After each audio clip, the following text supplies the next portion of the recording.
अखिया के भाषा तुहरे तरहली तू ही भैलू नहात हो। आजुओ तबानी जान हम तुहरे साथ हो।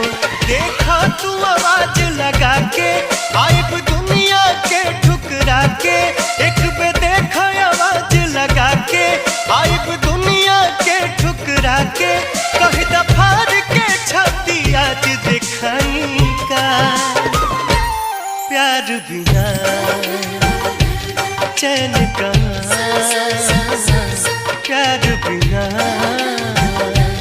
चैन